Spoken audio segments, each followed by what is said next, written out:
Hello दोस्तों, आपका स्वागत है आपके अपने YouTube चैनल ज्ञानी स्टडी सेंटर में। मैं दुर्गेश कुमार। तो आइए आज हम लोग बात करते हैं कक्षा 8 की प्रश्नावली 1.1 में।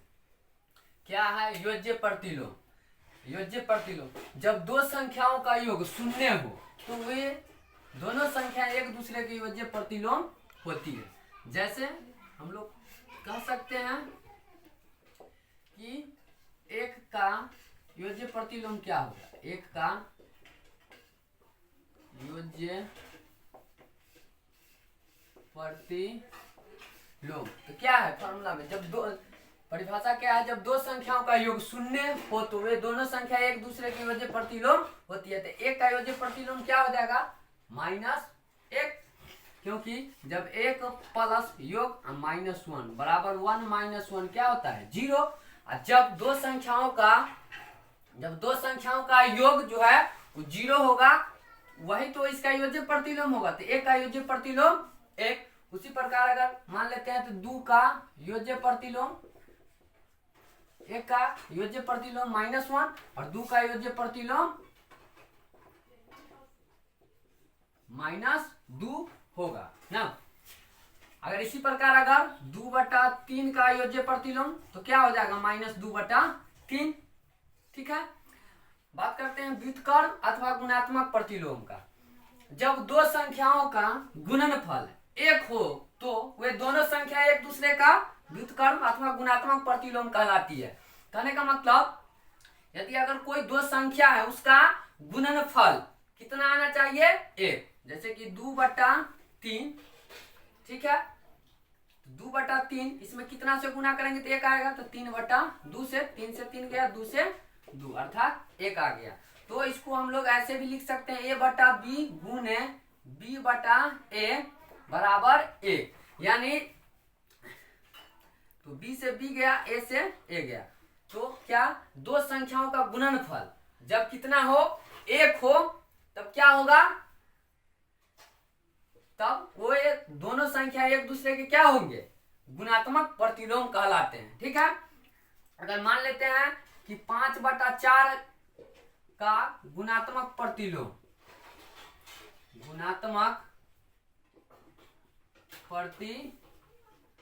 क्या हो जाएगा, तो 4/5 होगा। ठीक है। तो जब दो संख्याओं का गुणनफल 1 हो तो दोनों संख्या क्या होंगे एक दूसरे के गुणात्मक प्रतिलोम कहलाता है। और जब दो संख्याओं का योग 0 हो तो दोनों संख्या एक दूसरे के क्या होंगे योज्य प्रतिलोम होंगे। तो हम लोग देखते हैं प्रश्नावली 1.1 का क्वेश्चन नंबर 1। निम्नलिखित में से प्रत्येक के योज्य प्रतिलोम लिखिए। तो क्वेश्चन 1 में क्या है 2/3 का क्या लिखना है योज्य प्रतिलोम। तो अभी हम लोग बात किए थे इससे पीछे कि क्या जब दो संख्याओं का योगफल जो है कितना आना चाहिए 0 के बराबर आता है तो वे संख्या एक दूसरे के क्या होते हैं योज्य प्रतिलोम। तो 2/3 का योज्य प्रतिलोम क्या हो जाएगा -2/3,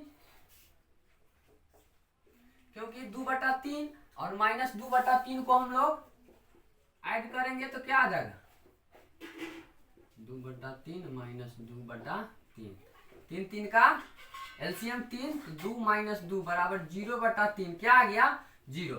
तो इसलिए 2/3 का योज्य प्रतिलोम क्या हो जाएगा -2/3।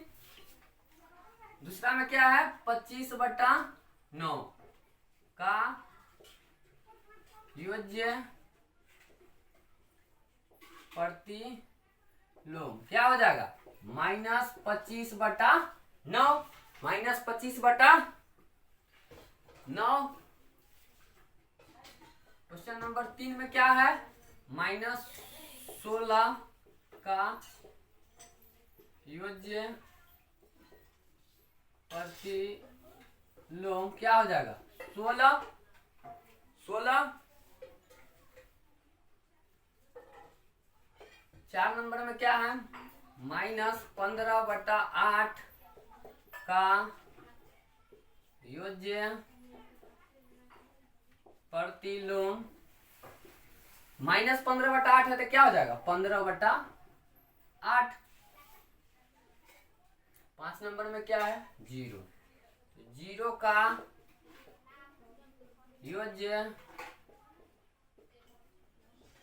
प्रतिलोम क्या हो जाएगा, 0 का 0 ही होगा। 6 नंबर में क्या है, -5/-7 का योज्य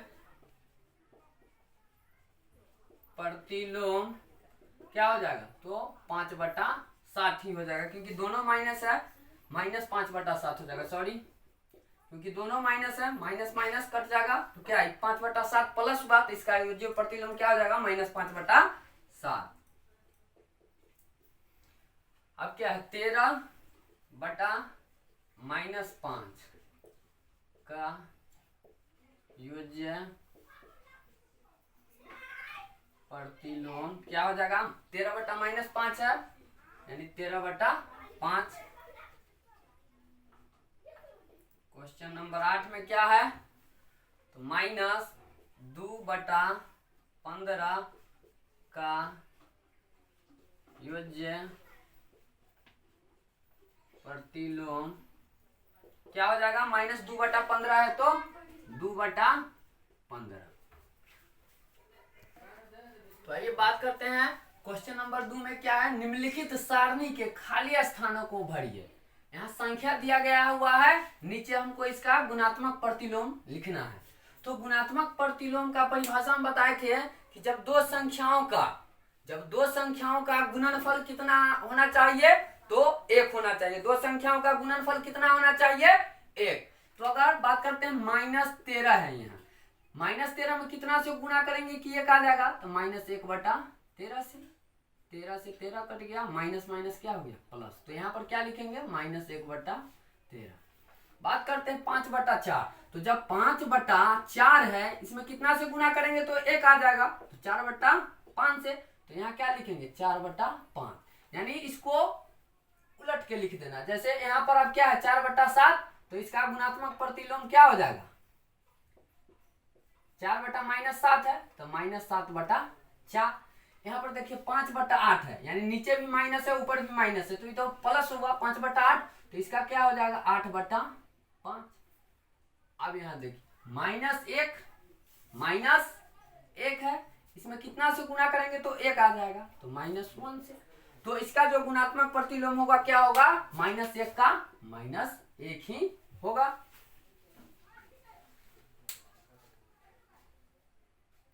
क्वेश्चन नंबर 3 में क्या है, उचित गुणधर्मों के उपयोग से निम्नलिखित का मान ज्ञात कीजिए। प्रश्न क्या है, एक में 4/3 प्लस 3/5 प्लस -2/3 प्लस -11/5। इसको लिखेंगे 4/3 प्लस 3/5, और प्लस माइनस है तो इसको क्या लिखेंगे -2/3। यहाँ प्लस माइनस है तो क्या आ जाएगा -11/5।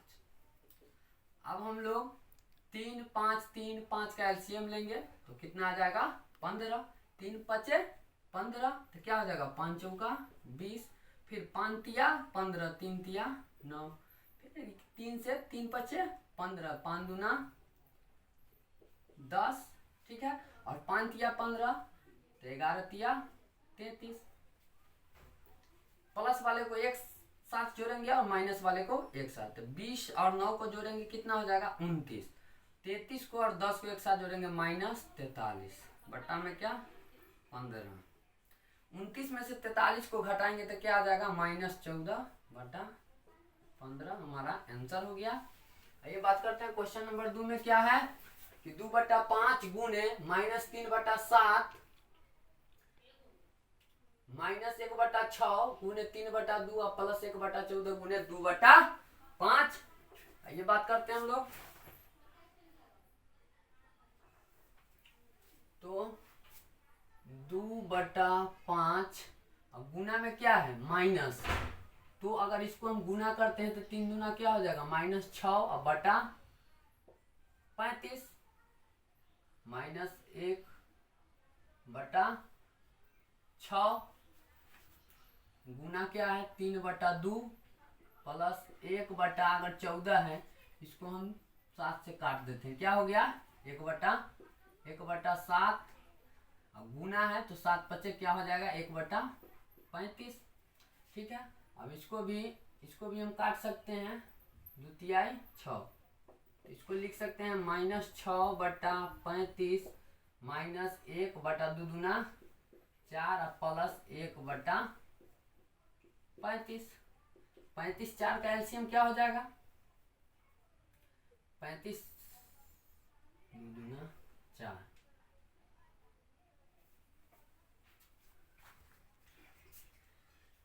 तो आइए देखते हैं, पिछला क्वेश्चन थोड़ा मिसप्रिंट लिखा गया था।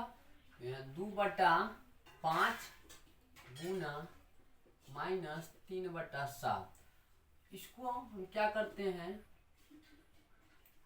दोनों साइड है तो कॉमन ले लिए, यहाँ क्या लिखेंगे, इसको ले लेते हैं प्लस 1/14, तो यहाँ क्या बच रहा है माइनस 1/6 गुने 3/2, या इसको लिख सकते हैं हम लोग 2/5 गुने माइनस 3/7 प्लस 1/14 माइनस 1/6 गुने 3/2, 2/5 गुना 7 14 का एलसीएम हो जाएगा 14, 7 दूना 14 3 दूना 6 प्लस 1 माइनस 1/6 गुने 3/2, या 2/5 गुना -6 प्लस 1 क्या बच जाएगा -5/14 माइनस 1/6 गुने 3/2। यहाँ हम लोग लिख सकते हैं इसको यदि इससे गुना करेंगे तो कितना हो जाएगा 5 से 5 कैंसिल कट गया, ऊपर कितना 7 मरतबे माइनस 1/7, यहाँ से इसको हम लोग काट देते 2/6, क्या बच गया माइनस 1/4, या इसका एलसीएम कितना हो जाएगा 7 4 का 28, 7 चौक 28, तो कितना हो जाएगा -4 4 7 28 -7 बराबर क्या हो गया -11/28, हमारा आंसर हो गया। तो आइए क्वेश्चन नंबर 4 की बात करते हैं। 5/18 को -7/72 के व्युत्क्रम से गुना कीजिए। तो चूंकि -7/72 का व्युत्क्रम क्या हो जाएगा -72/7, लिखते हैं हम लोग -7/72 का व्युत्क्रम बराबर क्या लिखेंगे -72/7। इसलिए हमको कितना में कर रहा है गुना करने के लिए 5/18 में किस से -7/72 के व्युत्क्रम से, तो 5/18 गुना -7/72 का व्युत्क्रम क्या है -72/7, तो -72/7 कितना हो जाएगा 18 चौक 72 -4, तो -5 गुने -4/7 5 चौका 20 -20/7 हमारा आंसर। देखिए क्वेश्चन नंबर 5 में क्या है -1/3 गुने 1/2 प्लस 1/4 बराबर -1/3 गुने 1/2 प्लस -1/3 गुने 1/4 के रूप में कौन सा गुणधर्म है बताइए। तो आइए हम लोग बात करते हैं, यदि a गुने b प्लस c हो, अब बराबर में क्या लिखा हो a गुने b प्लस a गुने c, तो ये कौन सा नियम को लागू करता है, तो वितरण नियम का, वितरण नियम। देखिए जैसा कि अगर हम मान लेते हैं कि -1/3 क्या है a है, और b प्लस c जो है तो b 1/3 है और c जो है 1/4 है, तो यहाँ पर देखिए a गुने b, तो a क्या मान लिए -1/3 है 1/3, गुने b क्या 1/2, तो यहाँ 1/2 है, फिर प्लस क्या है -1/3 जिसको कि a माने हुए वही बात यहाँ भी है, और c क्या है 1/4, तो 1/4 है, तो अतः इस नियम को फॉलो करता है, अतः ये कौन सा नियम हो गया? वितरण नियम। क्वेश्चन 6 में क्या है? क्या -1.1/8 का गुणात्मक प्रतिलोम 8/9 है? कारण सहित उत्तर दीजिए। तो आइए देखते हैं। अगर -1.1/8 का पूर्णांक तोड़ेंगे तो क्या हो जाएगा? 8 एकम 8 1 9 -9/8। इसमें क्या कह रहा है? इतना का गुणात्मक प्रतिलोम 8/9 है? तो नहीं है, नहीं है। क्यों नहीं है? क्योंकि अगर -9/8 में हम लोग गुना करते हैं 8/9 से, तो 1 आता है? नहीं आता है। लेकिन गुणात्मक प्रतिलोम का मतलब क्या है? कि वो दो संख्याओं का योग क्या आना चाहिए? दो संख्याओं का गुणनफल, सॉरी, दो संख्याओं का गुणनफल 1 के बराबर हो। लेकिन यहाँ करेंगे तो क्या आएगा? -1। अतः ये जो है -1.1/8 का गुणात्मक प्रतिलोम 8/9 नहीं है। तो लिख देंगे कि -1.1/8 का गुणात्मक प्रतिलोम 8/9 नहीं है, क्योंकि दोनों का जो गुणनफल है वो 1 के बराबर नहीं आता है। क्वेश्चन नंबर 7 में क्या है? 3.1/3 का गुणात्मक प्रतिलोम 0.3 है, क्यों अथवा क्यों नहीं? तो आइए इसका हम लोग पूर्णांक तोड़ लेते हैं। तो क्या हो जाएगा? 3 3 9 1 10/3। तो 10/3 का गुणात्मक प्रतिलोम क्या होगा? प्रतिलोम 3/10 बराबर, इसको कर सकते हैं 10 से अगर भाग देते हैं 3 में तो क्या आ जाएगा? 0.3, जो कि है। तो आंसर क्या हो जाएगा? कि 3.1/3 का गुणात्मक प्रतिलोम 0.3 है। तो हाँ, 3.1/3 का गुणात्मक प्रतिलोम 0.3 है,